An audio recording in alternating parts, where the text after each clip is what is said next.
Welcome back to Pixel Peek, your go-to video game news show on AppTV. It's Season 3 and a lot is new. New graphics, a new crew, and even a new intro. Sounds fancy, but what happened to Bobby and Jean-Luc, the previous hosts? They faced off against the dreaded editorial section and actually took it down. Wait, so there's no editorial section for Season 3? Not for now, but we do have a lot of other interesting stuff in this week's episode. Like more news on gaming industry upsets. This time it's about Chucklefish's game, Starbound. We also have one of our new game reviewers, Jalen Curitan, who's going to be taking a look at the Dark Pictures Anthology, Man of Medan. And to close out the show, we're having a chat with our Nintendo analyst, Owen Carter, about the latest Nintendo Direct and the controversy surrounding Pokemon Sword and Shield. Well, what are we waiting for? Let's get the show on the road. I'm Sydney Thompson. And I'm Kristen Lawrence, and we hope you enjoy your stay here on Pixel Peek.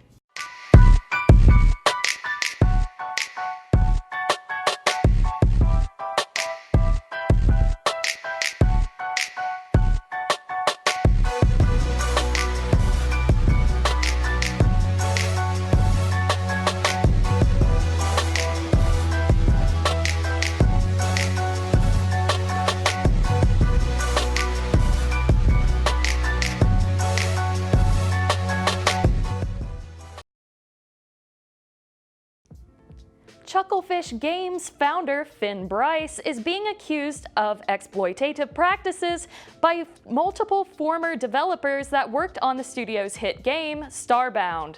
The indie title saw an explosive crowdfunding period during development and sold 2.5 million copies in the first year of release, but it wasn't great for everyone. Starbound game designer Damon Reese opened the floodgates in a tweet that said, "I started out my game dev career working on Starbound for almost 2 years. I was 16. I worked hundreds of hours and wasn't paid a single cent for it, while the company made unbelievable amounts of money off of my labor, and that of around a dozen other unpaid workers." Chucklefish responded to Reese and other similar complaints in an official statement saying that early development teams for the game had no obligation to contribute, and that individuals had signed contracts voluntarily regarding work credit and lack of pay. Reese was not satisfied with this response and expressed in an interview with Polygon that it's still very unethical to not pass on sales revenues to the original development team, regardless of potentially exploitative contracts. If this case continues to unfold, we'll keep you updated on social media or future episodes of Pixel Peek. The recent introduction of more modern competitors in the PC gaming market has pushed Steam to make some big design and feature changes to their software. Steam betas this month will include additions like Steam events and updates to Steamwork for developers, allowing for more games to have stronger communities. The Steam store is getting updates too, like daily featured videos, more searching options, AI-assisted game discovery, and micro-trailers that play when users hover over a game they're interested in. One of the more notable changes coming to Steam is the new library page, which is getting a noticeable visual and functional upgrade. The new default Steam library looks similar to the UI for Steam's Big Picture mode, with games contained in blocks that are easy to spot and click on. After the update rolls out to everyone, Steam users will be able to organize their games by recently played by friends, recently updated, and even create game shelves that can be fully customized for quick access. If you want to experience these updates early, you can opt into Steam's beta program for a potentially less stable, but definitely more attractive Steam experience. Popular Twitch streamer Turner Tinney, otherwise known as Tfue, is facing disciplinary action after being caught using a racial slur during a Minecraft stream last Tuesday. The original VOD and clips have since been deleted from Tfue's channel, but that hasn't stopped copies of the clip from being reposted on Twitter and Reddit for the world to see. This isn't the first time Tfue has been subject to controversy.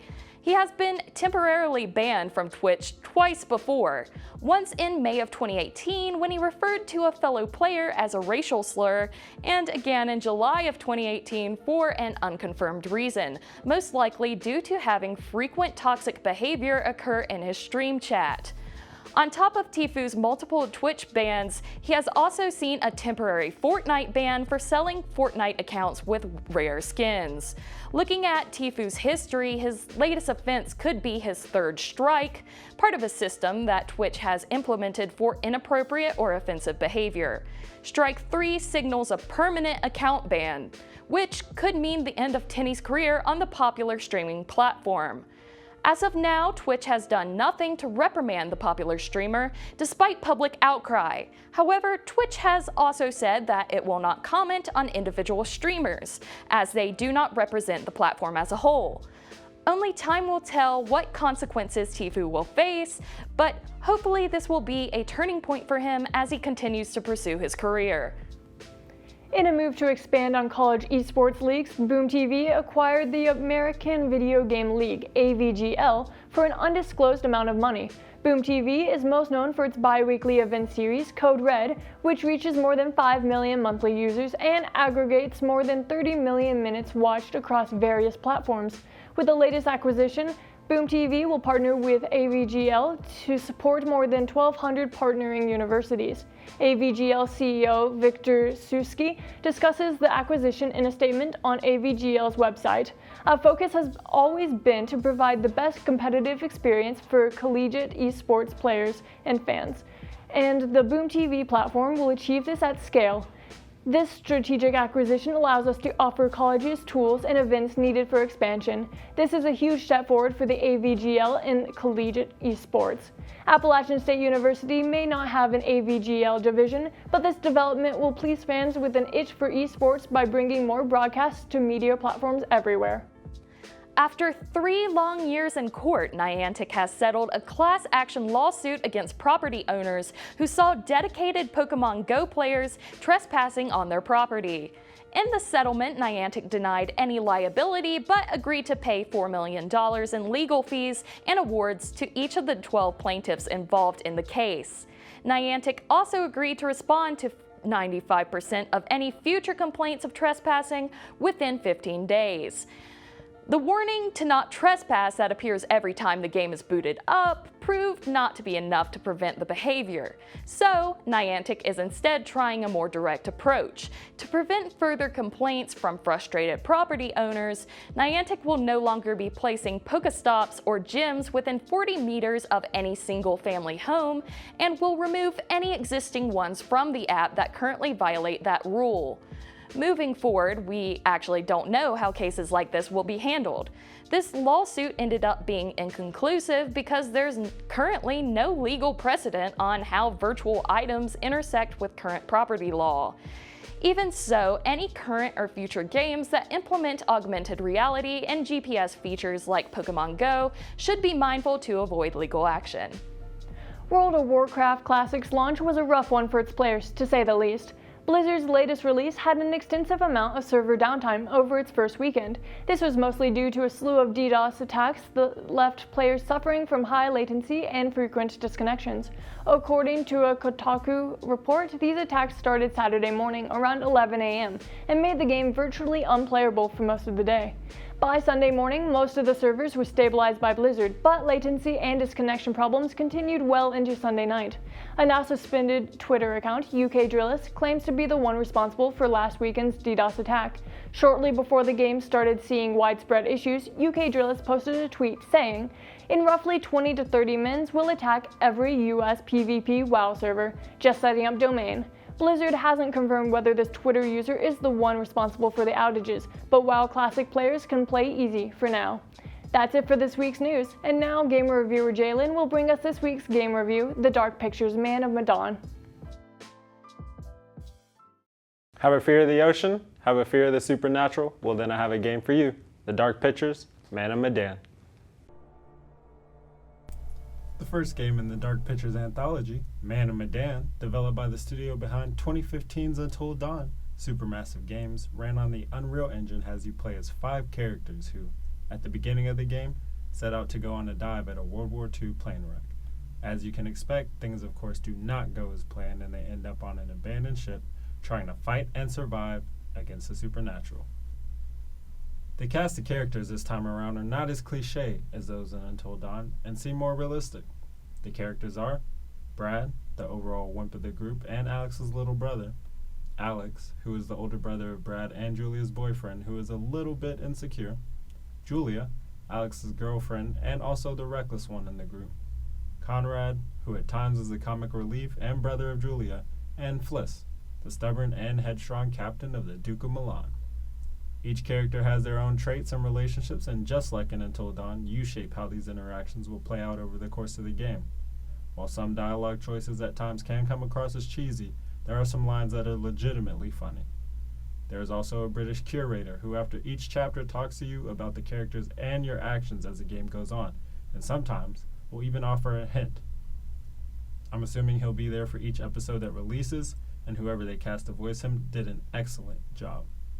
The world that the game is set in is beautiful when it wants to be. The camera angles that follow you as you walk through the ship mirror those that you see in horror movies, and left me wondering how developers were able to pull off such amazing shots. The shots really added to the overall mood of suspense and horror, and oftentimes I was caught off guard. However, the changing camera angles did make it difficult to control where my character was walking at times, and could become annoying after a while. And it seems the game almost had a reliance on jump scares that, after a while, became expected. Just like in Until Dawn, the game tries to keep you on your toes using quick time events and a heartbeat system that has the player press a button to match the heartbeat of a corresponding character. This can be sprung on you at any time, and depending on the situation, it'll either be slow or very fast. I was a fan of this mechanic, and it made for some very tense situations. You'll also make decisions on the fly that may determine whether your character lives or dies. I, of course, had to find this out the hard way. Sure. I mean, we all did a little.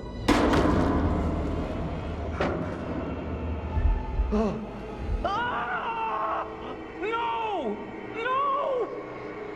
No!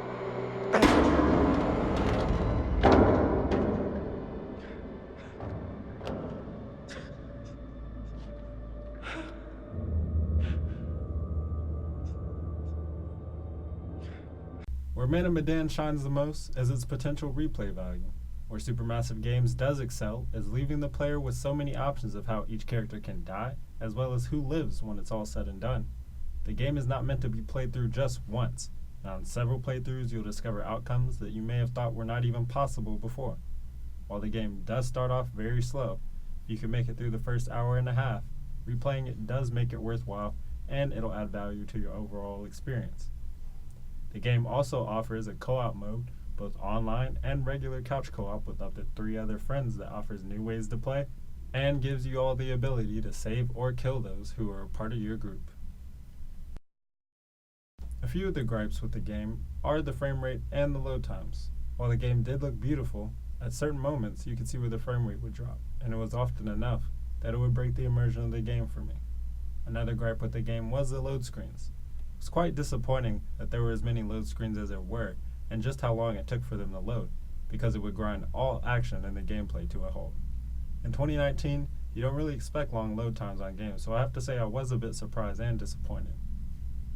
Overall, Medan provided a fun and suspenseful experience as an intro into what Supermassive Games has planned for the rest of the series, and despite the semi-long load times and occasional drop in frame rate, I still enjoyed the story and the characters, and the game became increasingly more fun after each playthrough.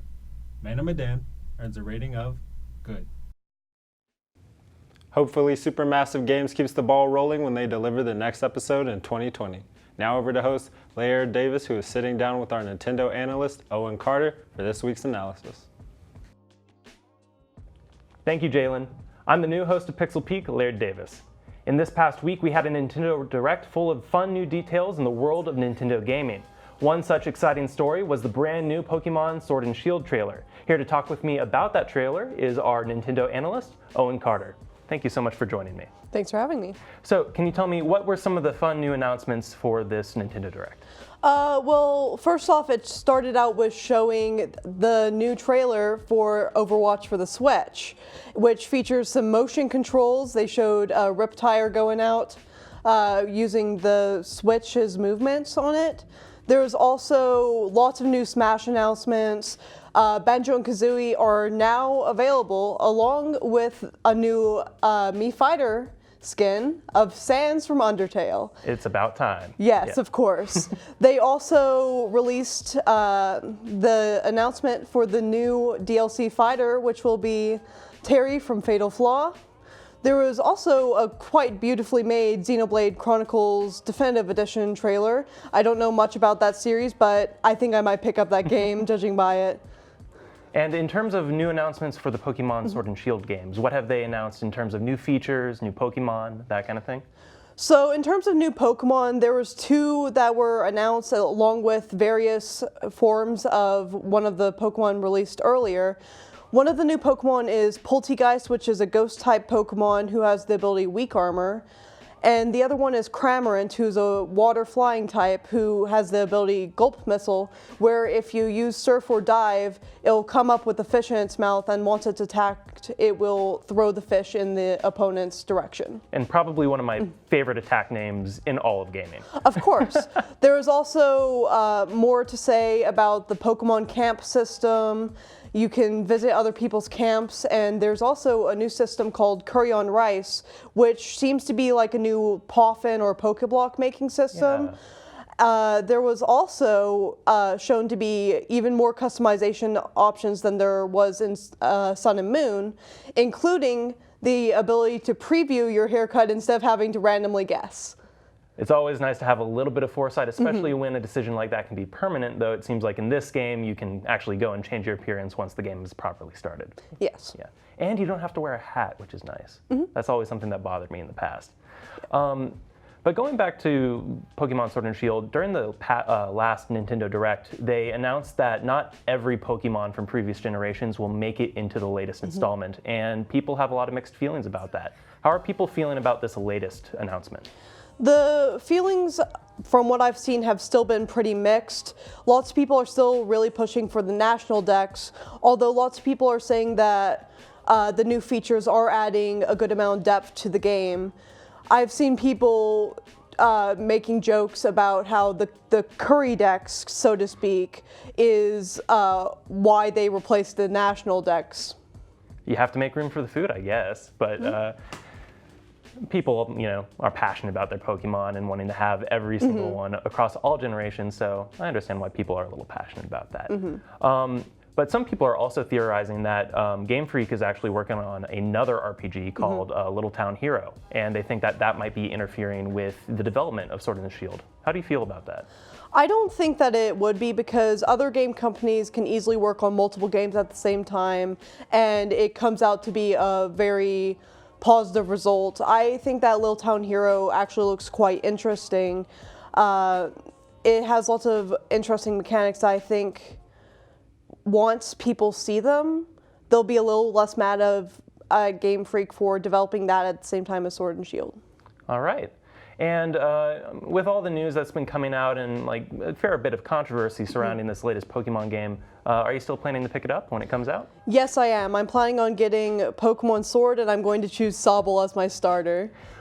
I'm leaning more towards Grookey. I think I've never played a Leaf type from the start, and Bulbasaur was always my favorite of the originals, so I think that's probably going to be my direction with it. Yeah, normally I go with the grass starter, but in the last few generations, I've been feeling more towards the water starters.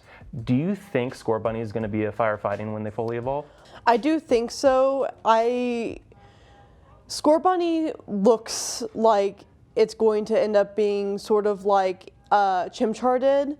It gives off pretty like Chimchar-ish vibes to me. I can't explain why, but it just seems like it will go that direction. Like a kickboxing Muay Thai kind of thing? Yes, exactly. I don't know what it is, but something about the whole rabbit aesthetic has me betting that they're actually going to go with a fire fairy this time. I do think that would be an interesting direction to go with it. Because, I mean, despite looking like a fighter, Incineroar was a fire dark, so anything's possible. Yeah. All right, well, thank you so much for coming in and talking about the Nintendo Direct with me, Owen. All right. And now, back to Sydney and Kristen in the studio. That wraps up our first episode of Season 3. How does it feel to be a host, Sydney? Pretty good. I could get used to this. Good, because we're going to be doing this live on Friday at 1:30 p.m. for the first couple of episodes. You can also follow us on social media to get smaller news stories and extra content between episodes. You can find us on Facebook, Twitter, and Instagram at PixelPeak AppTV. Kicking off Season 3 wouldn't have been possible without our incredible cast. Thanks to our Nintendo analyst, Owen Carter, and our producers, Caitlin Halley, Tanner Mazzell, and Michael Annable, who also happened to write this week's episode. You did a great job, as always. Thanks for watching, and we hope you enjoyed your stay here on Pixel Peak.